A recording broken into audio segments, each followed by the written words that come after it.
मरणाआधी सावध व्हावे,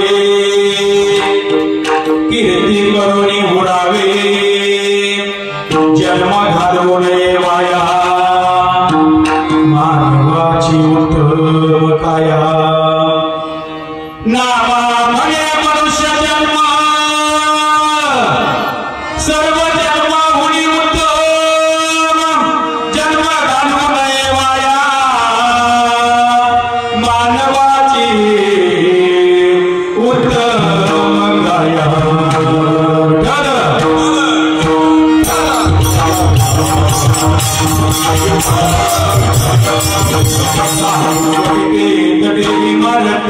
वरम पुंडरीकाय धातु मुनिंद्रे समागत्यनिष्ठन्तमानन्दकन्दं परब्रह्मणि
ऐका, खुर्ची टाकू नका. खुर्चीवरती बसायचं नसतं. पुण्यकर्म करायला आपण आलेलो असतो. सगळ्यांनी ज्यांना खाली बसायचं त्यांनी कृपया हात जोडून विनंती आहे, खाली बसा. पांडुरंगा गुरु प्रथम मन दुसरे चरण संतांची. नमो सद्गुरु तुझ्या ज्ञानदीपा. नमो सद्गुरु सच्चिदानंद रूपा. नमो सद्गुरु भक्त कल्याण मूर्ती. नमो सद्गुरु वाचला पूर्ण कीर्ती. ओम नमो ज्ञानेश्वरा करुणा करा दयाला. तुमचा अनुग्रह पावन झालो चराचरी. रायगडी मंदिरी वशे माझा राया. चरणाशी अर्पितो आजन्मही दया. जगदीश्वराशी जोडली जाची ख्याती. प्रथम वंदितो तुम्हा छत्रपती विठ्ठल.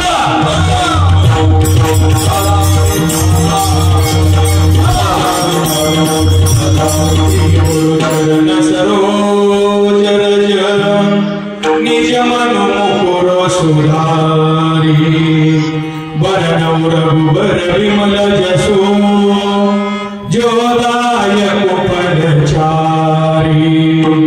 बुद्धिहीन तनु जानिके. सुमिरो पवन कुमार.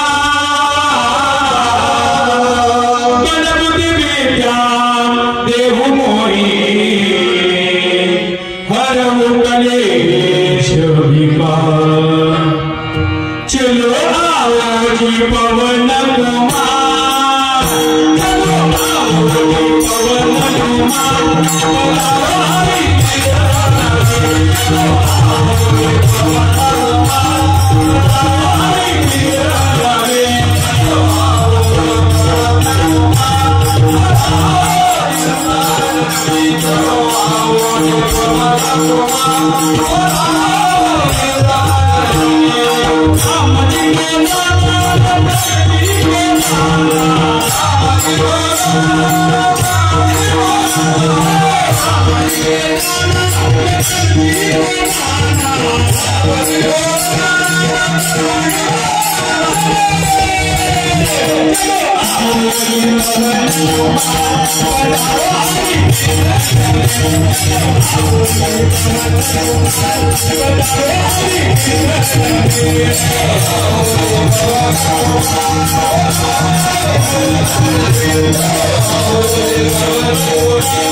जयांची केली स्मरण होय सकल विद्यांच्या ठिकाणा. तेची वंदो श्री चरणा श्री गुरूंची.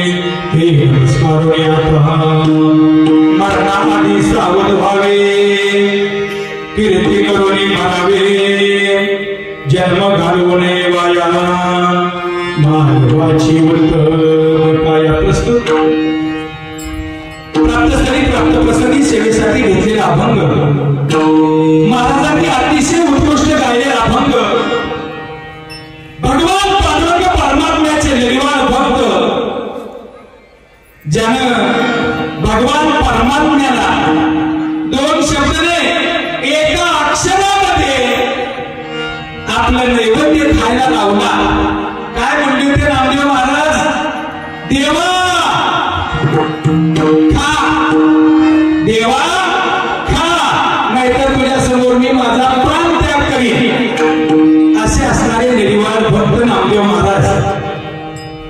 त्यांचा अभंग या ठिकाणी सेवेसाठी घेतलेला आहे। या अभंगामध्ये संत नामदेव महाराज सांगतात, माणसाने सावध व्हावं, पण कधी व्हावं? मरणाआधी सावध व्हावे। आपण जर मेल्यानंतर सावध झालो काही उपयोग नाही। माणसानं सावध व्हावं पण मरणाआधी सावध व्हावे। मग महाराज सावध व्हायचं म्हणजे नेमकं काय करायचं? कीर्ती करून उरावे। माणसाच्या हृदयामध्ये, माणसाच्या अंतरात्म्यामध्ये आपण घर केले पाहिजे। जसं घर आपल्या नानांनी आपल्या हृदयामध्ये केलेलं आहे तसं आपण माणसांच्या मनामध्ये घर केलं पाहिजे, तरच माणसाची कीर्ती पाठीमागे उडत असते। आणखी काय केलं पाहिजे? आपल्याला भगवान परमात्म्यानं हा नरदेह दिलेला आहे। कशासाठी दिलाय?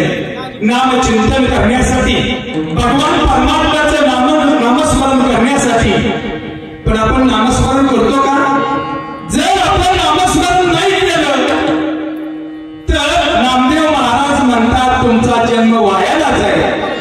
आणि जर आपण आपला जन्म वायाला घालवायचा नसेल तर आपण भगवान परमात्म्याचं नामस्मरण केलं पाहिजे। जन्म घालवू नये वाया, हा नरदेह, हा जन्म आपल्याला मिळालेला आहे। जन्म घालवू नये वाया, मानवाची उत्तम काया। काया म्हणजे शरीर। भगवान परमात्म्यानं आपल्याला शरीर दिले, 2 हात दिले हाताने टाळी वाजवायला, 1 तोंड दिले भगवान परमात्म्याचं नामचिंतन करायला, 2 पाय दिले भगवान परमात्म्याची वारी करायला। म्हणजे प्रत्येक इंद्रिय भगवान परमात्म्यानं दिलंय। कशासाठी? आपण हाताने टाळी, मुखाने नामस्मरण केलं पाहिजे। आणि शेवटच्या चरणामध्ये नामदेव महाराज सांगतात, नामा म्हणे मनुष्य जन्म, नामा म्हणे मनुष्य जन्म, सर्व जन्मा होणे उत्तम। सगळ्या जन्मापेक्षा श्रेष्ठ जन्म कुठला असेल तर मानवाचा। का बरं?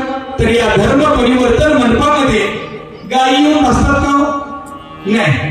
म्हैशी येऊन बसत नाही, बैल सुद्धा येऊन बसत नाही। फक्त आणि फक्त महात्मा फुलेंनी सांगितलंय, ईशे केले नाही तुझ्यासाठी सर्व, करू नको गर्व प्राण्यामध्ये, देह देऊन या बुद्धिमान केला, धनीपणा दिला सर्वांमध्ये। आपल्याला बुद्धी नावाचा एक वेगळा अवयव दिलाय जो इतर पशु पक्ष्यांना दिला नाही।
याच देही गळे देवाचे भजन आणि हे ज्ञान नाही कोठे, अतिशय सुंदर प्रमाण दिलेलं आहे। याच देहामध्ये आपण भगवान परमात्म्याचं नाम चिंतन करू शकतो आणि म्हणून कीर्तनामध्ये बसल्यानंतर उजवा हात डाव्या हातावरती मारायचा त्याला म्हणतात टाळी. काय म्हणतात? टाळी. जर समजा आपण नाही वाजवली टाळी, बाळू महाराज, जर आपण नाही वाजवली टाळी तर यम तुम्हाला कवटाळी. यमाला जर कवटाळू नाही वाटत असलं तर आपण हाताने वाजवायची टाळी. दुसरी गोष्ट सांगतो, खेड्यामध्ये आळी. खेड्यामध्ये काय? पिकावरती कुठं गेलं तर आळीच. खेड्यामध्ये आळी, शहरामध्ये जाळी. आमच्या इकडे येत नाही, तुमच्या इकडे येत नाही, ती जाळीमध्ये कंपाऊंड. खेड्यामध्ये काय? आळी, शहरामध्ये जाळी. आणि रोग्याला गोळी. आणि जो भजन कीर्तनात नाचतो, भजन गातो, त्याला पूर्णाची पोळी. आणि जो भजनामध्ये नाचत नाही, टाळी वाजवत नाही, त्याला डॉक्टरची गोळी. आपल्याला जर समजा डॉक्टरची खायची नसली गोळी तर कीर्तनात वाजवायची टाळी.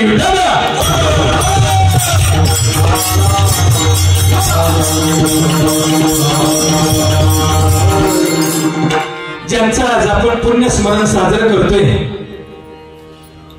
आपल्या सगळ्यांचे अतिशय परिचित आणि सगळ्या पाहुणे मंडळीचे, फक्त यांच्या घराचे नाही. नानाची गाडी आली, जीप गाडी आली, गाडीवरच आमची वस्ती पुढे वस्ती दहगावतर ओळखायची, मल्हारी नाना आली. म्हणजे सर्व व्यक्तींना प्रिय असणारं व्यक्तिमत्व म्हणजे आपले नाना. या नानांचं पुण्य स्मरण या कुटुंबातील त्यांचे पुत्र श्री मारुती मंडारी वाघ, त्याचप्रमाणे त्यांच्या कन्या आहेत 4. श्रीमती पुष्पा किसन शिंदे, सौ छाया छगन भोम, शालन शिवाजी शिंदे आणि सौ नीता धर्मा ननवरे, या 4 कन्या. आणि लास्ट चिरंजीव जगन्नाथ मंडारी वाघ. या 6 जणांना वाटलं की आपण आपल्या वडिलांच्या ऋणातून मुक्त झालं पाहिजे. पण या भावंडांना सांगतो, आपण आपल्या आई वडिलांच्या ऋणातून कधीच मुक्त होत नाही, फक्त उतराई होतो. आपल्या नानाने हाडाची काळं रक्ताचं पाणी केलं, आपलं कुटुंब घडवलं, एवढंच नाही. आपले भाऊ, लवकरच त्यांचे भाऊ गेले राजाराम वाघ. यांचं जरी निधन झालं असलं तरी त्यांच्या जी मुलं आहेत म्हणजे पुतणे अण्णा राजाराम वाघ आणि किशोर वाघ, यांचं सुद्धा लालन पालन पोषण अतिशय चांगल्या प्रकारे केलं.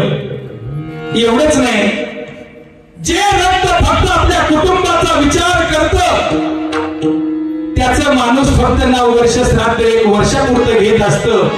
पण जे कुटुंब आपल्या आख्या कुटुंबाचा, आपल्या परिवाराचा, आपल्या गावाचा, आपल्या सगळ्या पाहुणे मंडळीचा विचार करतं, त्याचं नाव जोपर्यंत चंद्र सूर्य आहे तोपर्यंत राहत असतं. आपल्या नानांचं नाव सुद्धा असंच आजरामर राहणार आहे. शुद्ध बीजा पोटी फळ रसाळ गोमटी, त्यांच्या पोटी 4 कन्या आणि 2 पुत्र आले. त्याचप्रमाणे भावांची मुलं सुद्धा मुलांप्रमाणे त्यांनी सांभाळली आणि म्हणून त्यांची कीर्ती दिगंतरी राहणार. आणि मग जगद्गुरु तुकोबाराय सांगतात,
उत्तमची सरे उत्तमाची उडे कीर्ती मागे. प्रत्येक व्यक्ती जन्माला आलाय तो कशासाठी आलाय? मरण्यासाठीच आलाय. म्हणजे एक ना एक दिवस या ज्या मृत्यू लोकांमध्ये तुम्ही आम्ही राहतोय, ज्याप्रमाणे नाना गेल्या वर्षी निघून गेले, या मृत्यू लोक सोडून स्वर्ग लोकांमध्ये गेले. जसे नाना गेले तसं आपल्याला सुद्धा एक ना एक दिवस जावं लागणार आहे. पण गेल्या वर्षी अचानकपणे सर्व पाहुणे मंडळींकडे नानांनी चक्कर मारला, सगळीकडे फिरून आले आणि फिरून आल्यानंतर देव ठेवला. ज्याप्रमाणे देवघरामध्ये दिवा लावावा, वाऱ्याची मंद झुळूक यावी आणि त्या झुळकेनं दिवा विजावा आणि सगळीकडे अंधार पडावा. तसं गेल्या वर्षी या घरातील प्रेम वत्सल नाना निघून गेले आणि हे घर पोरकं झालं. आपले वडील म्हणजे आधारभूत असतात. जोपर्यंत आपली आई आणि वडील जिवंत असतात तोपर्यंत आपल्या घराकडं वाकड्या नजरेनं कोणाची बघायची हिंमत होत नाही. आपल्या घराला कुलूप घालायची गरज पडत नाही. आपले आई वडील हे दैवत असतात. हेच आपलं कुलूप आणि हीच आपली चावी असते. पण नाना गेल्या वर्षी निघून गेले याचं दुःख कुटुंबालाच नाही. एखादी व्यक्ती गेल्यानंतर आपण सहज म्हणतो किमान घरातल्या माणसांना तरी दुःख झालं पाहिजे.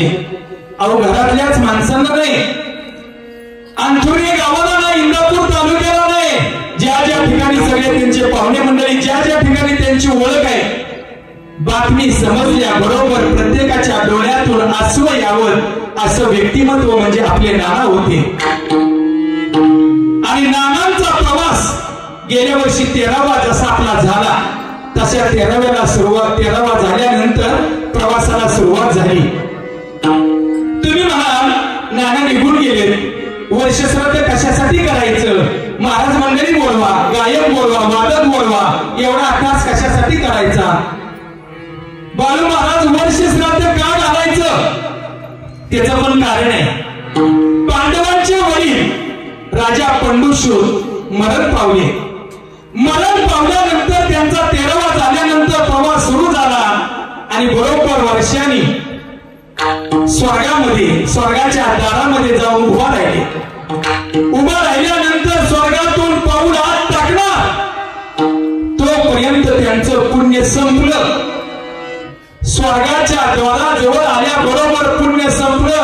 एवढं मोठं पुण्य करणारी त्यांची मुलं, धर्मराजासारखा मुलगा, अर्जुनासारखा धनुर्धारी, सगळे कर्तृत्ववान असणारे पांडव, यज्ञ घालणारी मंडळी, तरी सुद्धा त्यांचं पुण्य पाऊल आत टाकताना बरोबर संपलं. आता करायचं काय.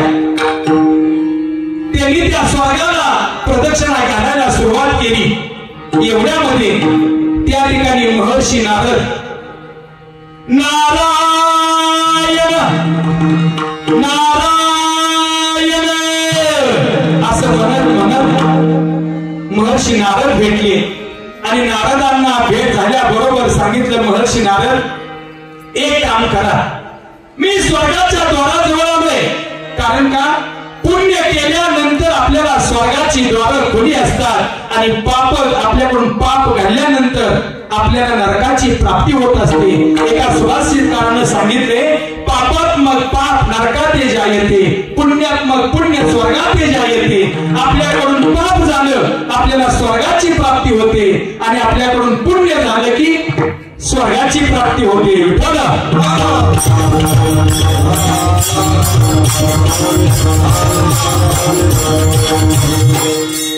महर्षी नारदांना सांगितलं, तुम्ही आता मृत्यू लोकामध्ये जावा.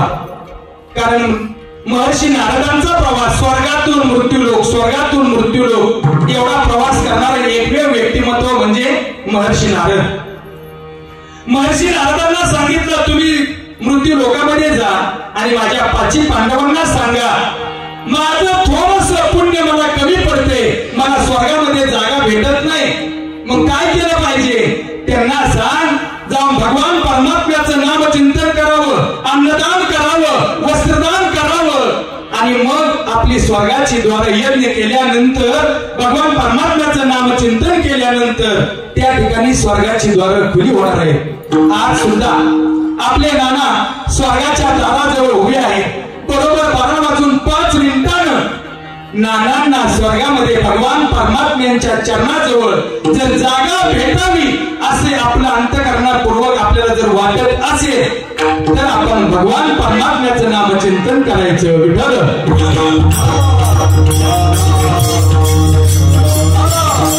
आणि मग पटुराजासाठी स्वर्गाची द्वारं खुली झाली. तिथून पुढं वर्ष श्राद्ध घालायची प्रथा सुरू झाली. विठ्ठल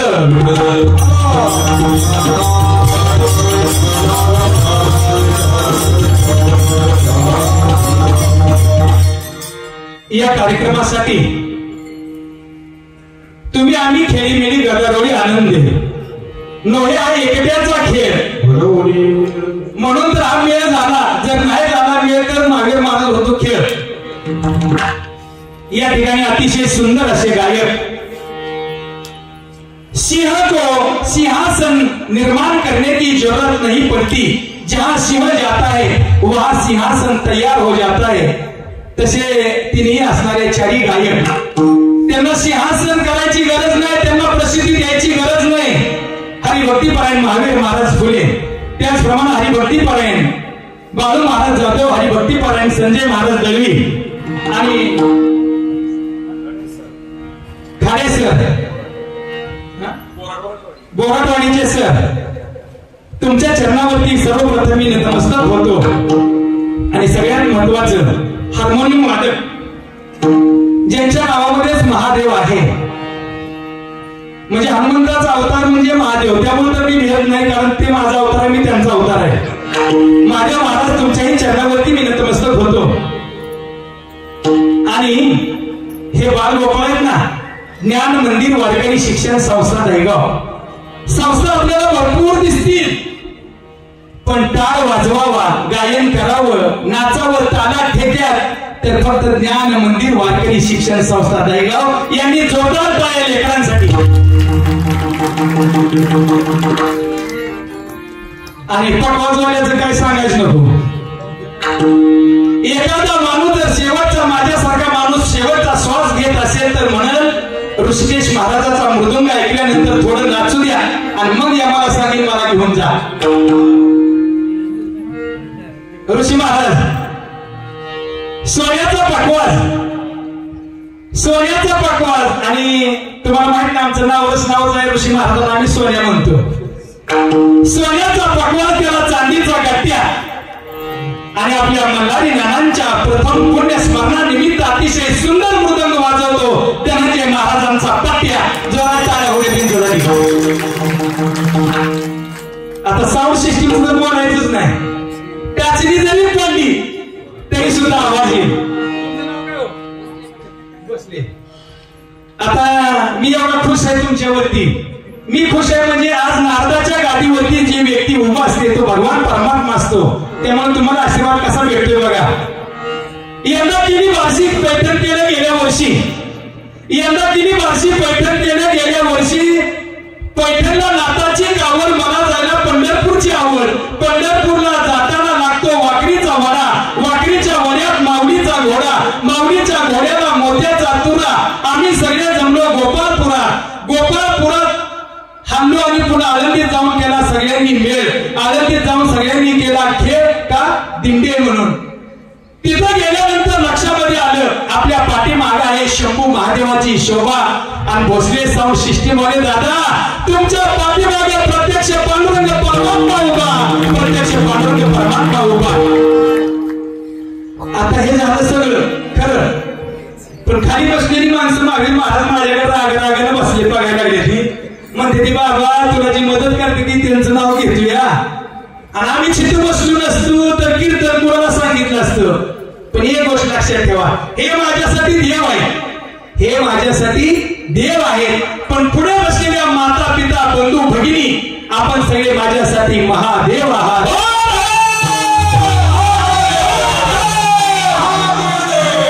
तुमच्या चरणावरती नतमस्तक होतो आणि सेवेला प्रारंभ करतो.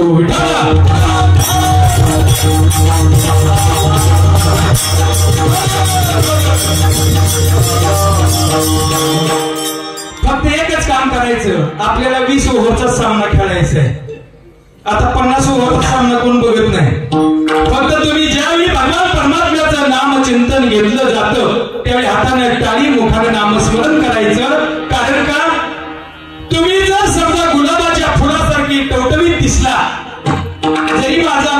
असलं तरी माझं सुद्धा सूर्यफुलाचं फुल होईल. नाहीतर प्रकार असा व्हायचा तुम्ही बसलाय पुढं ध्यान आणि मन मात्र घरी, असं चालणार नाही.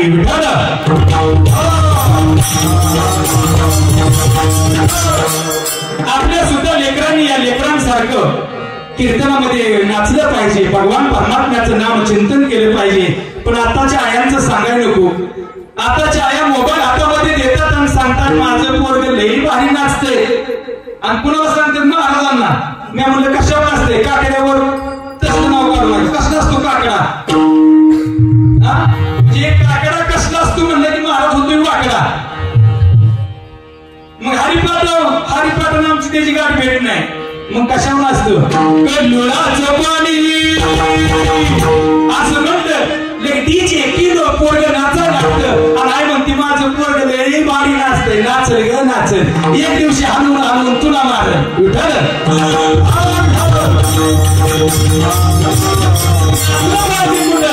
नाचो कीर्तन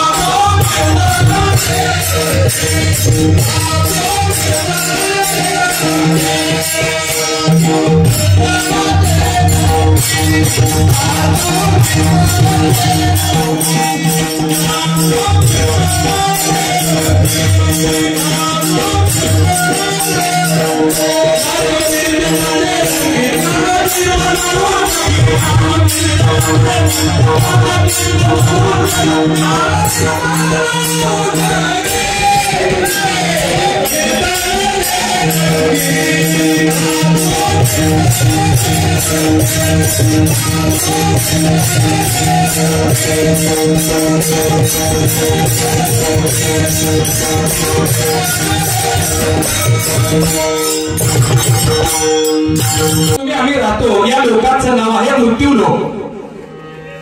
ज्याप्रमाणे नाना निघून गेले तसं आपल्याला सुद्धा एक ना एक दिवस जावं लागणार आहे.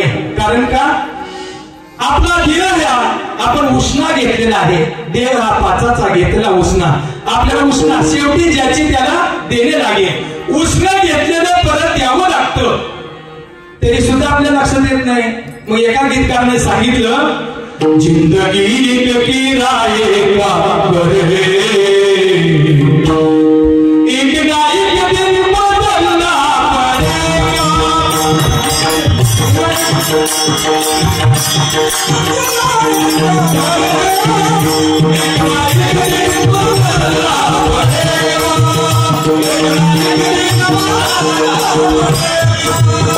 आपल्याला शरीर कसं आहे? जिंदगी की रायेगा बरे. शरीर म्हणजे भाड्याचं घर आणि खाली घर. ज्या दिवशी आपल्याला भगवान परमात्म्याची ऑर्डर येते त्या दिवशी आपल्याला जावं लागतं. जसं नाना गेले तसं आपल्याला जावंच लागणार आहे. याला मृत्यूलोक म्हणायचं. आणि मग या मृत्यू लोकांमध्ये नेमकं कोण राहतं, कोण आलं आणि कोण गेलं. त्यावेळी संत कबीरांनी आखी यादी सांगितली. संत कबीर म्हणतात अरे तुला आम्हाला जावं लागतं यात विशेष नाही. भगवान परमात्म्याचे 10 अवतार आले आणि 10 अवतार निघून सुद्धा गेले. 9 भी मर गए 10 भी मर गए.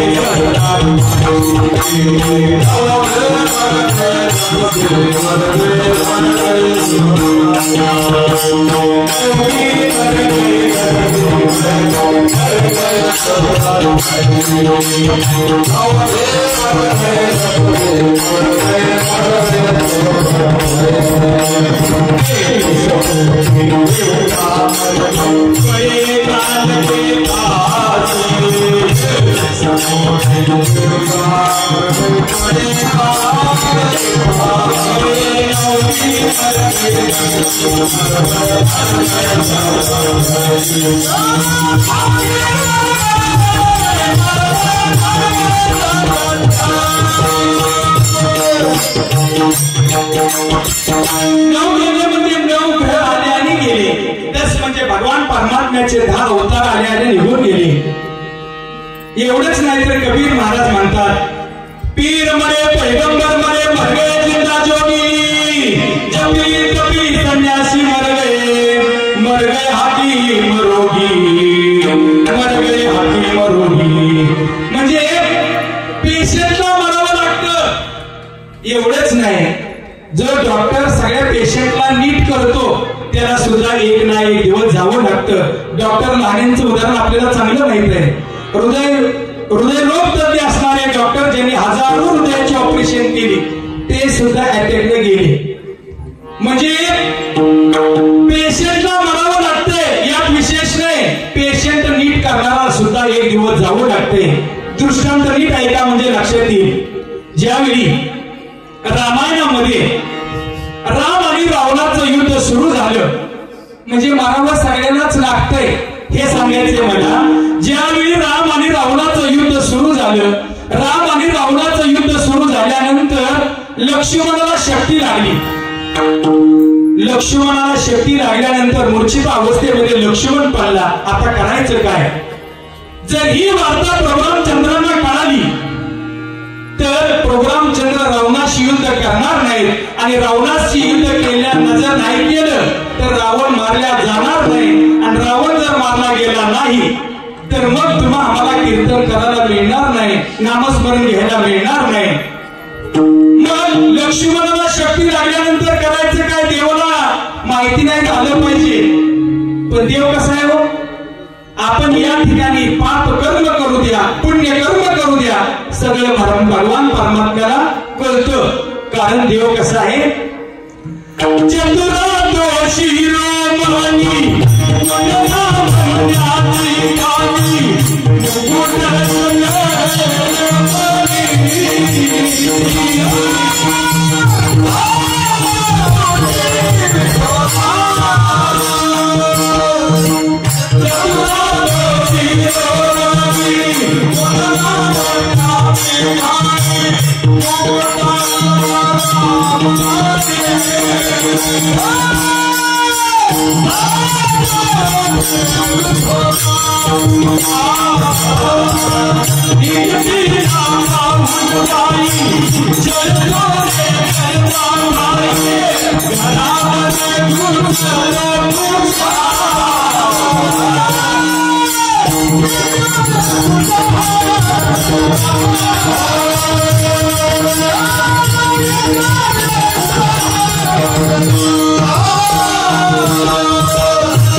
देव चतुर आहे. आता ही महिलांसाठी चाल झाली, पुरुष म्हणतील आम्ही काय केले? पुरुषांसाठी आहे का? देव चतुर, देव चतुर, देव चतुर,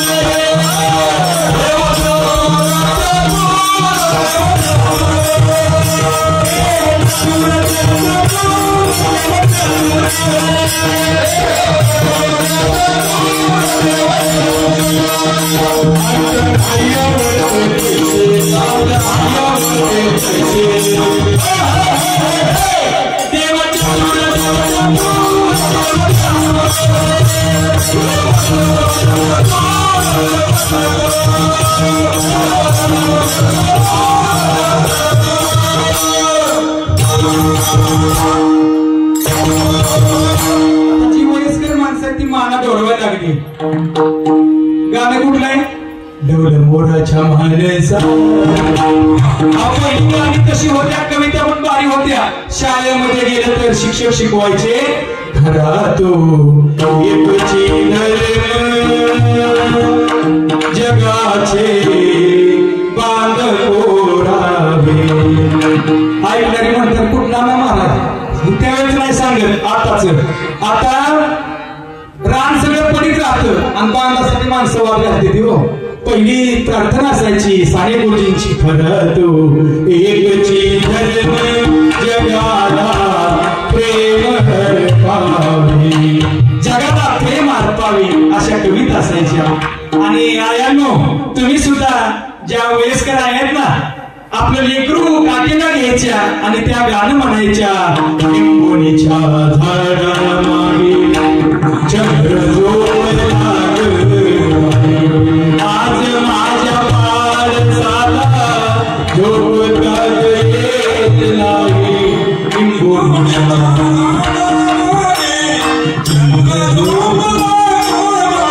म्हणजे अशी अंगाई गाय लागली की लेकरू झोपायचं. आता आईला म्हणलं ना अंगाई, ती म्हणती काय लावली गाई? अंगाई असते कसली आईला माहित नाही. आई हातात मोबाईल देते लेकराच्या. आणि खरं सांगू का, मोबाईल एवढा घातक लहान मुलांना तर दुसरं काहीच नाही बरं का. आता मजा वाटते आपल्याला काम करत असताना आपण मोबाईल बालकांकडे देतो. वायंटिटी कोर्स होता मायसरस आश्रमला. 28 वर्षाचा मुलगा मोबाईलला वेळ लागलेला वेळ. म्हणजे काही दिवसानंतर मोबाईलमुळे आता तुम्ही मोबाईल वापरत नाही का, मोबाईल वापरायचा पण लहान मुलांना त्यापासून थोडस अलिप्त ठेवायचं. त्यात तुमची चूक नाही हो. 2-4 वर्षापूर्वी आला कोरोना, विषाणू भयंकर भारी. त्यावेळेस शाळेला सुट्टी होती. शिक्षकाने सांगायचं मोबाईल द्या, त्याला शिकू द्या. अगोदर आई खावण्याची मोबाईल घेऊ नको. आणि त्या काळात मोबाईल घेतो का नाही त्यामुळे झालं हो. आणि भगवान परमात्माने एक पार्सल टाकले कशासाठी, माझं नाम चिंतन करत नाही. एक झटका दिलाय टीलर आहे पिक्चरचा. आता पुन्हा आलाय म्हणते ती थोडं कुठं पण जे हातानं नामस्मरण करतात, टाळी वाजवतात, आपल्याकडे येत नाही.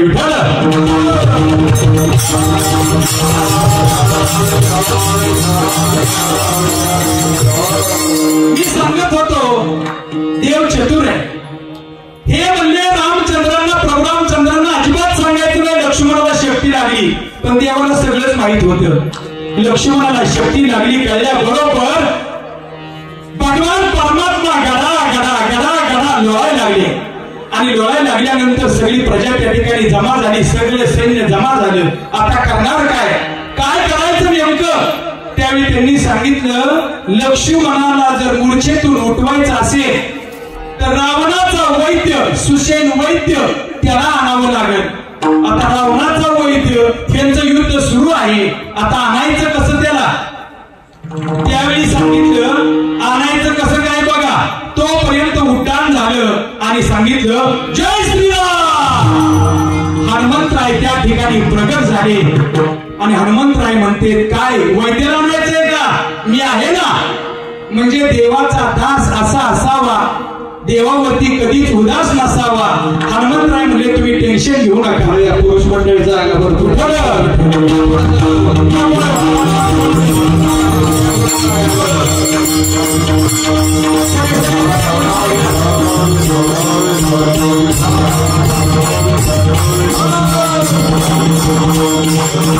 हनुमंतराय म्हणले मी आहे ना. सुषेण वैद्याला आणायचंय, मी जातो ना. मग हनुमंतरायांनी काही विचार केला नाही. लगेच उड्डाण घेतलं.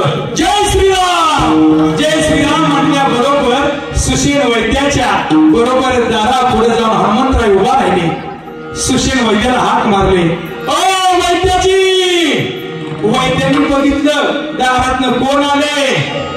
हनुमंतरायला बघितल्या बरोबर म्हणले आपण कोण. हनुमंतराय म्हणले मी रामाचा दास. वैद्य घाबरलंच. अरे म्हणलं तू रामाचा दास, मी रावणाचा दास आणि तू रावणाच्या लंकेत आलाय. तुला भीती काय वाटत नाही का. अजिबात नाही. माझा मालक माझ्या पाठीशी, मला भीती काय वाटत नाही. वैद्यजी एक काम करायचे, तुम्हाला माझ्या बरोबर यायचे. आमच्या लक्ष्मणाला शक्ती लागली, त्याला नेमकं काय औषध लागते बघून या. वैद्य म्हणले तू इथंच थांब, मी घरातल्यांना विचारून आलो. आपण मी तसंच करतो की कोण आलं सप्ताची वर्गणी वगैरे मागायला, थांबा घरात आलो. आणि घरात आलो म्हणायचं दरवाजा लावून द्यायचा. सुषेण वैद्याच्या बायकोनं तसंच केलं. वैद्य आत गेला की तिने दरवाजा लावून घेतला. मुली आडवी लागले काय, रावण आपल्याला मारून टाकेल. आता मला काही खरं नाही. पुन्हा हाक मारली. ओ सुषेण वैद्य. 2 वेळा झाल्या. तिसऱ्या वेळी जर तुम्ही नाही आला तर तुमचं फाउंडेशन सहित तुमचं घरच तिकडे नेणार. हनुमंतरायांनी सुषेण वैद्याच्या घराला हात लावला. जय श्रीराम असं म्हणलं बरोबर लक्ष्मणा पुढे आणून ठेवलं. जसं जय श्रीराम म्हटलं असे घराचे काम घालायला लागले. सुषेण वैद्याची पत्नी म्हणली नेमकं काय घालायला लागले. सुषेण वैद्याने सांगितले भूकंप व्हायला सुरुवात झाली, थांबानी गड धरून उभा राहा. तिथे आणल्याबरोबर सुषेण वैद्य आले. सुषेण वैद्य म्हटले अरे मी रावणाचा सेवक आहे, मी लक्ष्मणाची शक्ती कसं काय कमी करू शकतो, त्याला वाचू कसं काय शकतो. जर मी याला औषध सांगितलं तर रावण मला जिवंत ठेवणार नाही.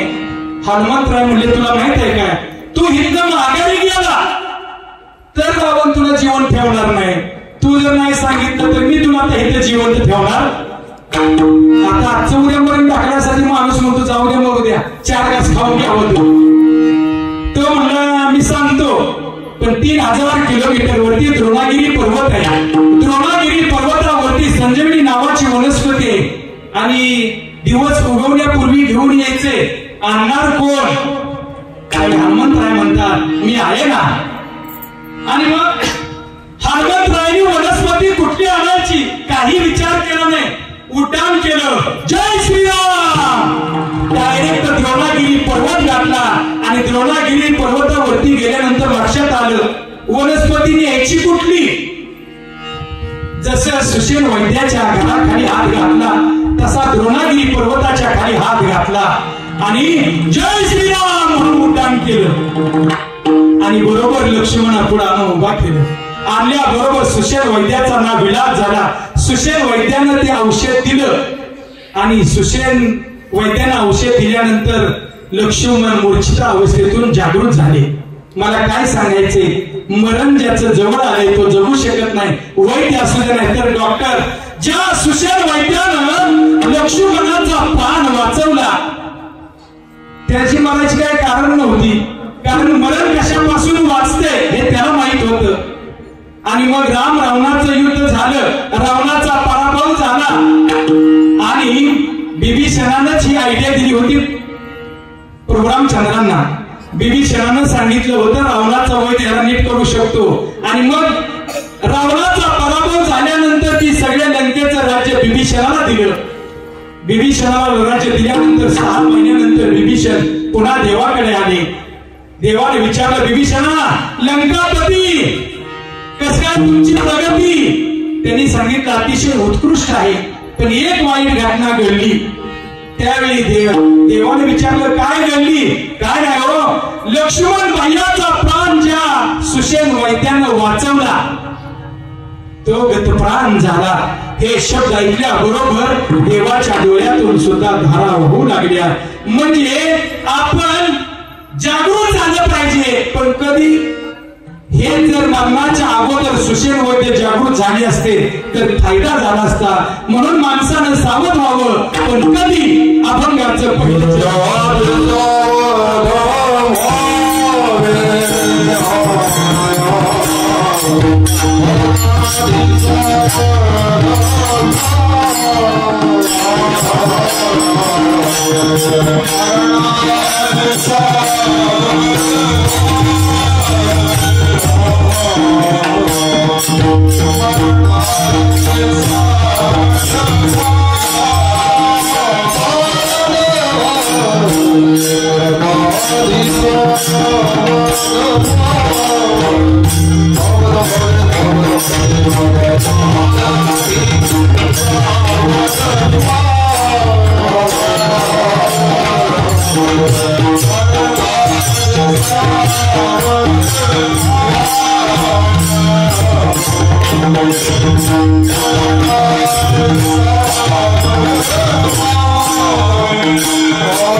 कीर्ती करून मरावे.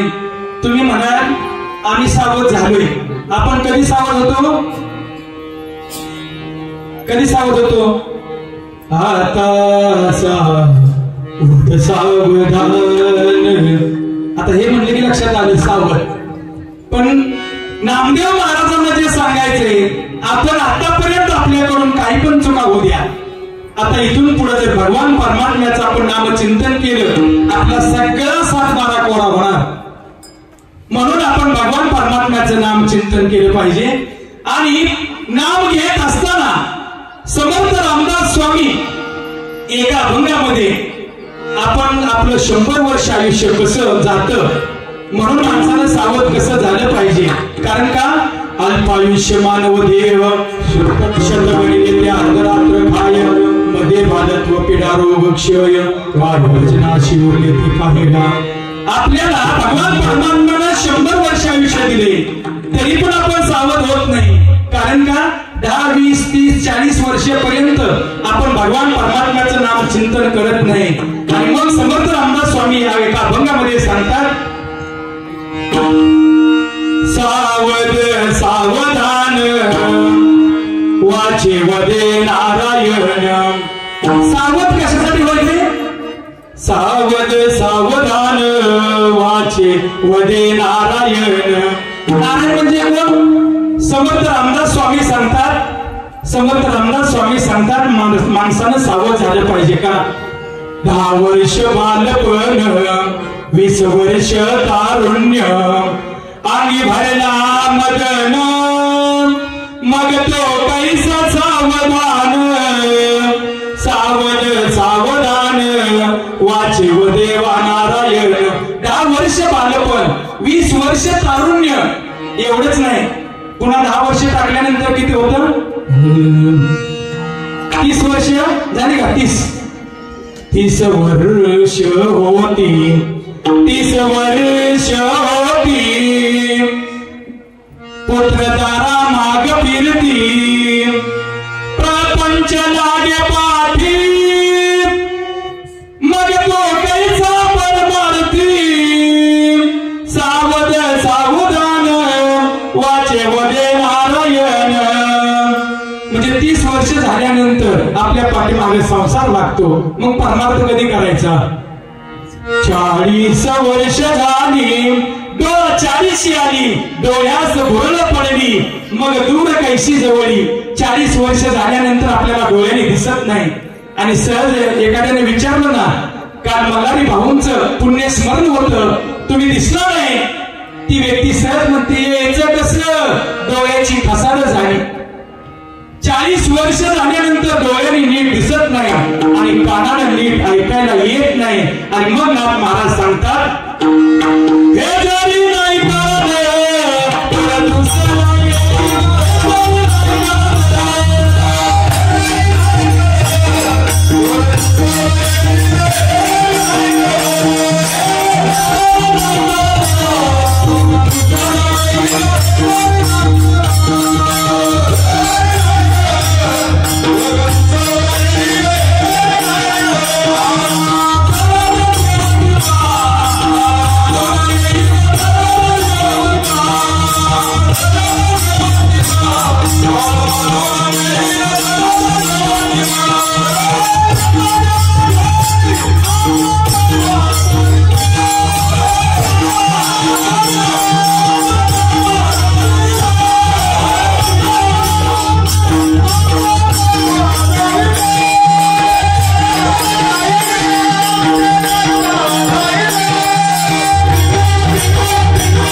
God.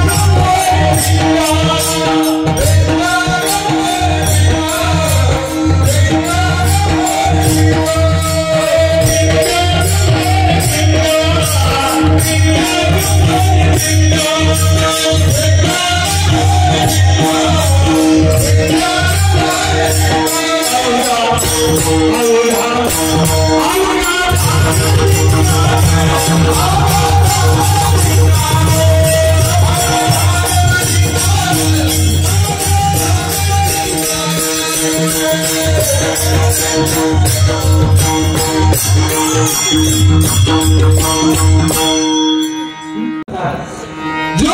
कानानं आपल्याला ऐकू येत आहे तोपर्यंत आपण भगवान परमात्म्याचं नाम चिंतन ऐकलं पाहिजे का? गेही गेही माझे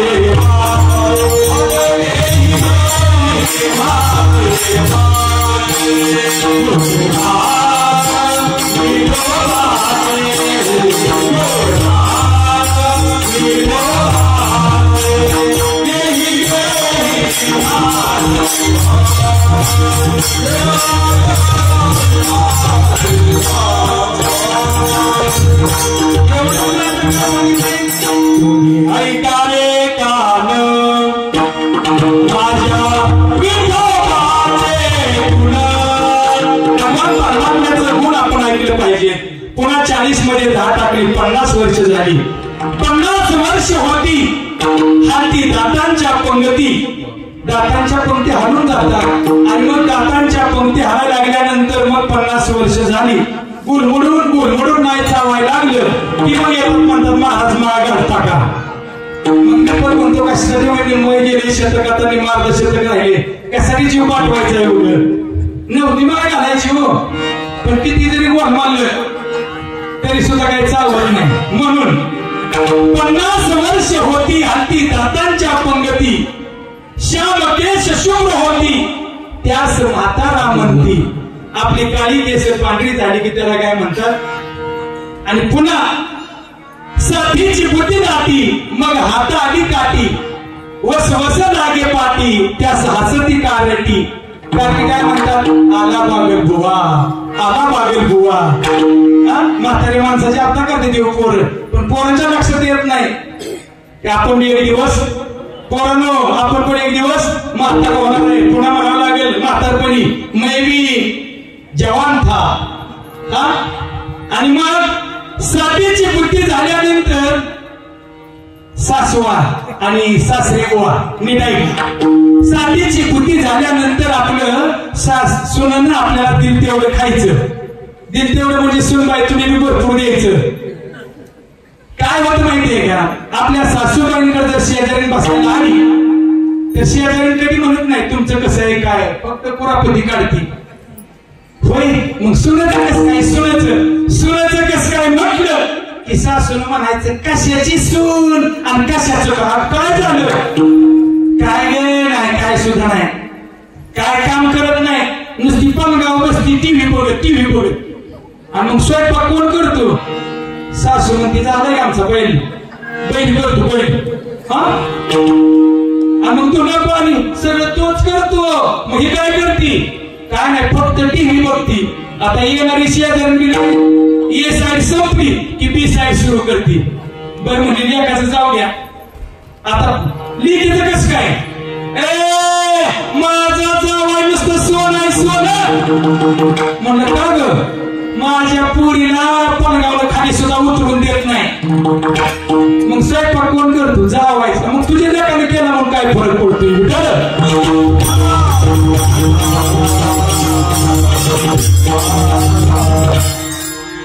आणि मग ज्यावेळी आपल्याकडे शेजारी बसाय आली तिने विचारलं सुनाचं कसं काय?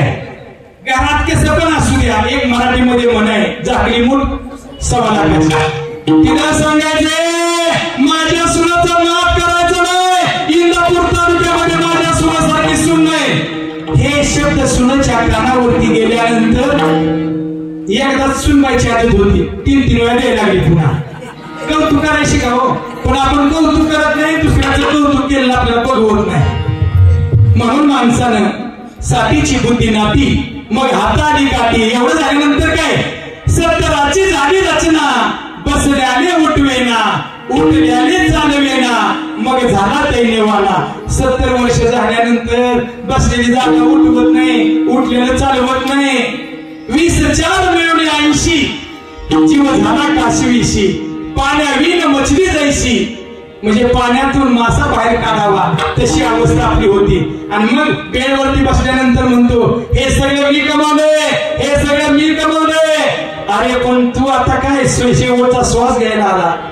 वर्ष झाले 90 बोलवेना एकही शब्द 90 वर्ष पूर्ण झाल्यानंतर तोंडातून एक सुद्धा शब्द येत नाही आणि मग शब्द येत नाही तरी सुद्धा संसाराची आस सुटत नाही.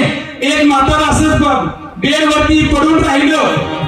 मुलांना वाटायचं आपल्या आजोबानं आयुष्यभर आपल्या वडिलांनी कधी भगवान परमात्म्याचं नामचिंतन केलं नाही आणि मग म्हातारा बोलायला लागलं वासू वासू. पोरांना इतका आनंद वाटला. अरे म्हणले आपल्या बाबांनी आयुष्यभर कधी नामस्मरण केले नाही पण आता मरताना मात्र वासुदेव केशव म्हणते. वाके म्हणायला लागल्यानं त्यांना वाटलं वासुदेव केशव. यांनी बारामतीचं नाही पुण्याचा डॉक्टर आणला आणि डॉक्टरला सांगितलं माझ्या बाबांना कसल्याही परिस्थितीत बोलायला शिकवा, किती पण खर्च होऊ द्या. 4 लाखाचं इंजेक्शन दिलं. म्हातारं बोललं. म्हातारं काय बोललं माहितीये का? अरे गाढवांनो मगाच्या पासून मी सांगतोय वासरू केशवी खातंय. वाटायचं वाटे म्हणजे वासुदेव केशव म्हणतोय विठ्ठल.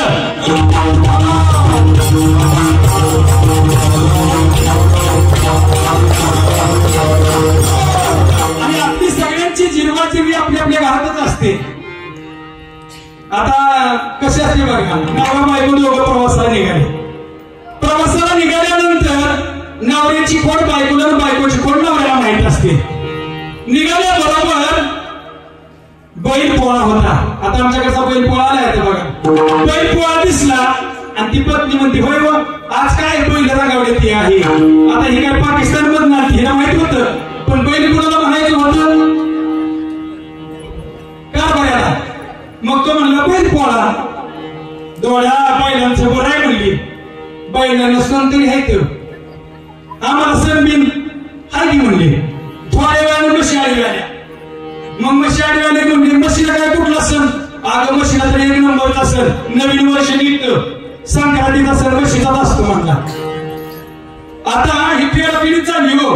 पुढे गेल्यानंतर एक गाढव आडवाल्याबरोबर पत्नी म्हणते तेव्हा तुमचं पाहुणं आलं.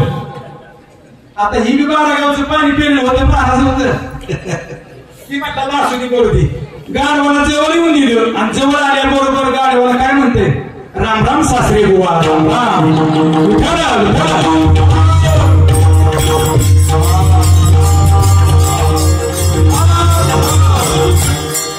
म्हणजे शासनानं जी आर काढला पाणी आडवा पाणी जिरवा पण आपण घरातच एकमेकाची अशी जिरवाजिरवी करायला लागलो. तर भगवान परमात्म्याचं नामचिंतन घेताना आपण भगवान परमात्म्याला आठवायचं, हृदयावरती आपल्या बसवायचं आणि नामचिंतन करून बघा काय फरक पडतो. आणि मग शेवटी रामदास स्वामी सांगतात 1 शतक पूर्ण झाला काल तैसा वाया गेला. स्वामी रामदास म्हणे योगी पावन झाला. आपल्याला ही 100 वर्ष भगवान परमात्म्याने दिलेले आहेत त्यामध्ये आपण नामचिंतन केलं पाहिजे. पण कसं केलं पाहिजे हा घालण्यासाठी या कसं केलं पाहिजे. सगळ्यांनी भगवान परमात्म्याचं नामचिंतन करायचं. सगळ्यांनी हात वरती घ्या. बसलेल्या अजिबात त्रास दिला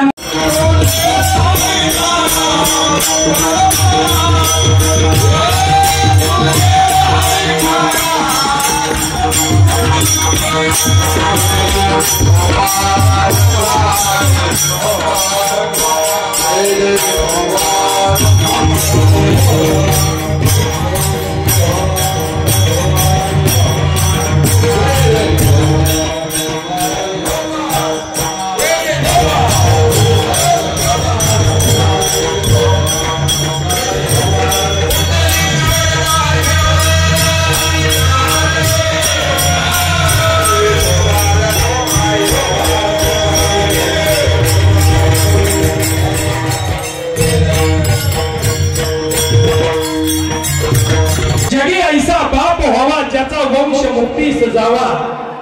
बाप असावा तर भाऊंसारखा असावा. जगद्गुरु तुकोबरावांनी सांगितले बाप काही जोडी लेकरांची होडी आपली कोवंडी वाढवणी एकाएकी केला मिराशीचा धनी. राज्यामध्ये आपलं नाव कमावतो. महाराष्ट्रामध्ये CET मध्ये प्रथम क्रमांक मिळवतो तो म्हणजे पार्थ किशोर वाघ. आणि काय भाग्य असं आज भाऊचं पुण्य स्मरण असावं आणि आपल्या सगळ्यांचे लाडके मामा या ठिकाणी यावेत आणि मामांच्या शुभ हस्ते या लाडक्या बाळाचं कौतुक व्हावं यापेक्षा दुग्ध शर्करा योगायोग नाही. पार्थ पुढे ये.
मरणादी सावध व्हावे कीर्ती करून मरावे जन्म घालवणे वाया मानवाची उत्तर या भंगावरती चिंतन भाऊंच्या पुण्यस्मरणानिमित्त या ठिकाणी केलेलं आहे.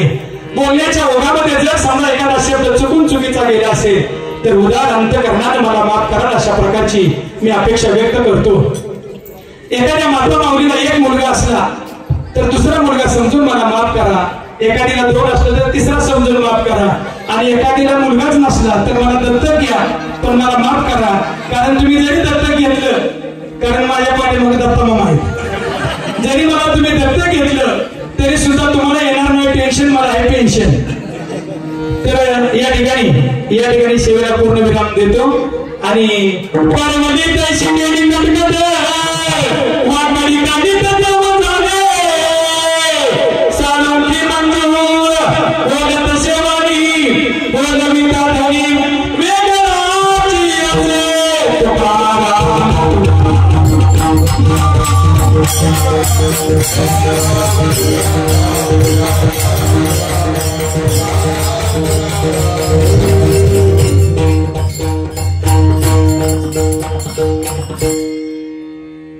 या ठिकाणी आपले सगळ्यांचेच लाडके मामा या ठिकाणी आपलं मनोगत व्यक्त करणार आहेत. मामांना विनंती आपलं मनोगत या ठिकाणी. उपस्थित सर्व बंधू आणि भगिनींनो, खर तर सरांनी फुले महाराजांनी आज आपल्याला एवढं कीर्तन रूपी सेवा दिली आणि खूप चांगलं थोडा मला उशीर झाला पण फुले सरांचा मी थोडक्यात आपण सर्वांनी या कीर्तन सेवेचा लाभ घेतलेला आहे. खर तर भाऊंना जाऊन 1 वर्ष आपल्यामध्ये आज आलेले परंतु आजही आपल्याला वाटतं की भाऊ आपल्यामध्येच आहेत. खरं तर महाराज आम्ही लहानपणी ज्यावेळेस शाळेला असताना मनुभाऊ असतील विठ्ठलराव वाघ असतील आमचे आज आपल्यामध्ये कैलासवासी सकाराम वाघ असतील किंवा असे अनेक मंडळी असतील की या लोकांचा एक पगडा आमच्या सगळ्यांवरती होता. वाघ कुटुंब मानल्यानंतर एक शेती उत्तम शेती आणि एक चांगल्या प्रकारच्या गाड्या घोड्या एक स्वच्छ या सर्वांची एक सगळ्यांचं राहणीमान असायचं आणि भाऊंचा स्वभाव हा एक स्वतः एक व्यावसायिक शेती धंदा. आज त्यांचे भाऊ असतील त्यांचं कुटुंब असेल मुलं असतील पुतणे असतील या सर्वांना एक चांगल्या प्रकारचं या वाघ कुटुंबियाच्याकडून भाऊंनी सगळ्यांना संस्कार दिले. त्यांच्या मुली असतील 4 मला वाटतं भाऊंच्या 2 मुलं आणि 4 मुली असा भाऊंचा आणि बाकी त्यांचे भाऊ त्यांचे पुतण्या हा सगळा परिवार निश्चित प्रकारे भाऊंचा एक आदर्श, भाऊंचा जिथं खर्च करायचं तिथं खर्च केला पाहिजे, जिथं काटकसर केली पाहिजे तिथं काटकसर केली पाहिजे, हा त्यांचा स्वभाव निश्चित प्रकारे आमच्या सारख्याला भावलेला आहे. आणि निश्चित आज महाराज तुमचं मी कीर्तन ऐकत होतो. शेवटी आयुष्यामध्ये काय असतं या जगामध्ये, महाराज मी तुमचं ऐकलं की आपल्या आई वडिलांपेक्षा श्रेष्ठ कोणी नाहीये.